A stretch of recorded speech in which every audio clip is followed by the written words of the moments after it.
Back to other video with stocks 8 hope doing absolutely fine. तो आज हम बात करने वाले हैं कुछ अलग अलग चीज़ों के बारे में। जैसे कि मैंने आपको पिछली वीडियो में स्ट्रैटेजी बताई थी long term short term investors को क्या करना चाहिए, वैसे ही आज मैं आपको बताऊंगा कुछ सेक्टर्स की कहाँ कहाँ फोकस करना चाहिए। सबसे पहले सेक्टर एनर्जी सेक्टर। अगर आप एनर्जी सेक्टर देखो, एनर्जी सेक्टर आने वाले कुछ सालों के लिए बहुत बड़ा लीडिंग सेक्टर है। अपना पोर्टफोलियो को डाइवर्सिफाई कैसे करना है, मैं उस चीज़ की आज आपको एक पर्टिकुलर लेवलिंग बताऊंगा विद सेक्टर वाइज।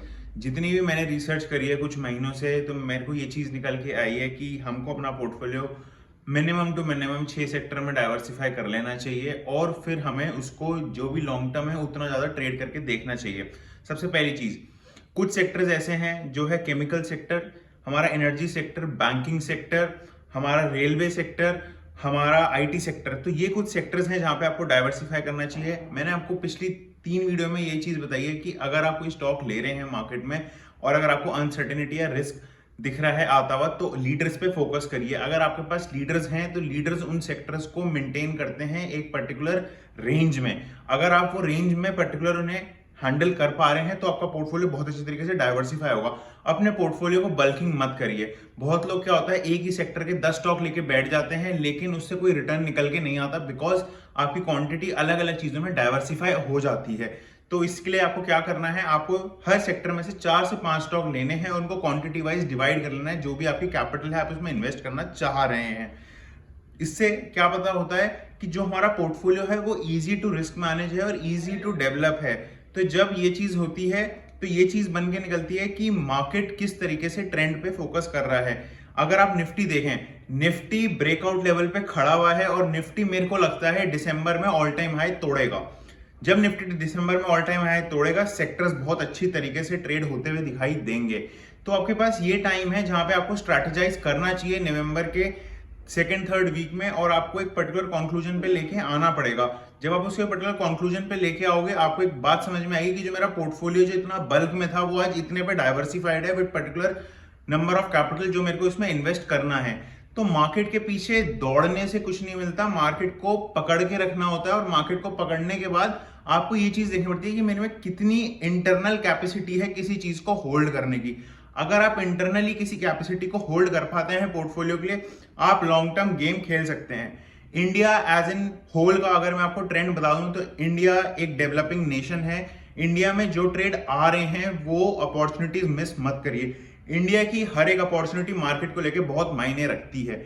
सबसे बड़ा एग्जांपल है, यूएस ने 75 बीपीएस रेट अपने हाइक करे, लेकिन फिर भी निफ्टी 100 पॉइंट्स का डिप मार के दोबारा से वहीं खड़ा है जहां पे वो छोड़ के गया था। तो मार्केट में स्ट्रेंथ बहुत ज्यादा बनती हुई दिख रही है। तो अगर आप ये चीजें देखें तो कुछ चीजें निकल के आ रही हैं कि मार्केट में अप ट्रेंड दिखाई दे रहा है। तो जब निफ्टी अप ट्रेंड में होता है तो सेक्टर्स बहुत तेजी से बढ़ते हैं। तो जब सेक्टर तेजी से बढ़ते हैं बहुत मुश्किल हो जाता है आपको उसमें इन्वेस्ट करने का, बिकॉज आपके पास जब पैसा होता है डालने के लिए तब आप डाल नहीं पाते, बिकॉज मार्केट में रेट बहुत हाई होते हैं। लेकिन जब मार्केट गिरती है, आपको गिरता हुआ दिखाई देती है, तो उस टाइम आप ये चीज सोचते हैं कि अभी मार्केट और नीचे गिरेगी और उसके बाद ये पता चलता है कि हम कहां पे आके खड़े हुए हैं। तो निफ्टी जो है बहुत बढ़िया तरीके से अपसाइड दिखा रहा है।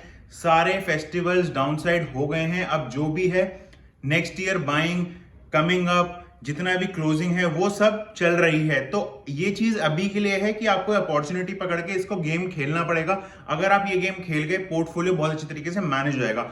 एक लास्ट टिप जो मैं आपको देना चाहता हूं, नेक्स्ट ईयर शुरू होने से पहले अपना पोर्टफोलियो को रीबैलेंस कर लीजिएगा, जिससे कि आप जनवरी में सिर्फ 2 ही चीजें करें। बजट में क्या आने वाला है उस पर प्रेडिक्ट करके पैसा लगाएं। फरवरी में ये क्या काम करना है कि जो बजट आएगा उसके थ्रू लेके इन्वेस्ट करके मार्केट में छोड़ देना है, बिकॉज उसके आगे कोई भी नई चीज ट्रेंडिंग में नहीं आ रही है। तो पोर्टफोलियो को अगर बढ़िया से बढ़िया मैनेज करना है, ये एक बेस्ट स्ट्रैटेजी है यूज करने के लिए। तो कुछ सेक्टर्स जो मैंने आपको बताया उनके बारे में आप पढ़िए, उनके कॉर्पोरेट्स के बारे में पढ़िए, आपको पता चलेगा क्या लेवल का ट्रेड रिटर्न आपको इतने सालों में मिल रहा है। बिकॉज आज की डेट में जो मार्केट में पैसा अप्लाई कर रहा है वो अपना हार्डवर्क का पैसा है। अगर आपको सेकेंडरी सोर्स ऑफ इनकम में कहीं पे अपना पैर जमाना है तो सबसे बढ़िया चीज है स्टॉक मार्केट को पढ़ो।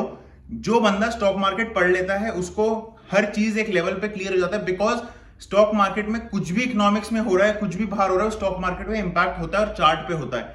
किसी चीज पे फोकस करो या ना करो, टेक्निकल वाले तो 100% चार्ट पे फोकस करें। जब तक चार्ट पे कोई चीज नहीं दिखे तब तक आप उस चीज को बिलीव करके चीजें मत लो। अगर चीज चार्ट पे दिख रही है तो वो चीज बढ़ेगी, बिकॉज उसे टेक्निकल एनालिसिस उसी वजह से कहते हैं। फंडामेंटली वो लोग देखें जो लॉन्ग टर्म देख रहे हैं और इतना ज्यादा प्रेडिक्शन लेके बैठे हुए हैं कि उनके पास एक पर्टिकुलर क्लियर प्रिसाइज रीजन है किसी चीज को बिलीव करने का कि ये मैं इस वजह से रख रहा हूं। अगर आपके पास स्टॉक विदाउट एनी रीजन है तो उसको बेच के निकल जाइए, बिकॉज आपको ही नहीं पता है कि मैंने क्यों रखा हुआ है। तो जब तक आपको नहीं पता है कि मेरे पास जो एसेट है या मेरे पास जो स्टॉक अपने उसमें रखा हुआ है वो किस वजह से है या मेरे लिए वो क्या बेनिफिशियल कर रहा है, जब वो चीज नहीं है तो स्टॉक को अनवांटेडली रखने का पोर्टफोलियो में कोई चीज नहीं बनती है। तो एट द एंड मैं आप लोगों से यही कहना चाहता हूं कि पोर्टफोलियो को डाइवर्सिफाई करना शुरू कर दीजिए, सेक्टर्स में इन्वेस्टिंग करना शुरू कर दीजिए और इंडिया जो अपॉर्चुनिटी दे रहा है उसको मिस मत करिए, बिकॉज इंडिया की रैली बहुत लंबी होने वाली है और बहुत लंबी इंडिया की रैली जाएगी।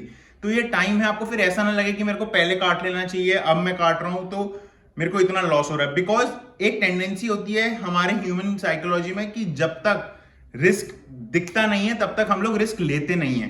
तो जब आपको रिस्क दिखेगा तो रिस्क को उसी टाइम लो, because as much as you take high risk you get more profit. ये एक फिनोमिना है, लेकिन ये तभी एप्लीकेबल है जब आपके पास प्रिसाइज रीजन होगा। तो एट द एंड मैं आप लोगों से ये कहना चाहूंगा, अगर आपको ये वीडियो अच्छी लगे तो इसे लाइक शेयर सब्सक्राइब जरूर करिएगा, अपने फ्रेंड्स में ज्यादा शेयर करिएगा। Thank you for supporting my channel. मैं आपको मिलता हूं अगली वीडियो में, तब तक के लिए आडियोस मीगोस।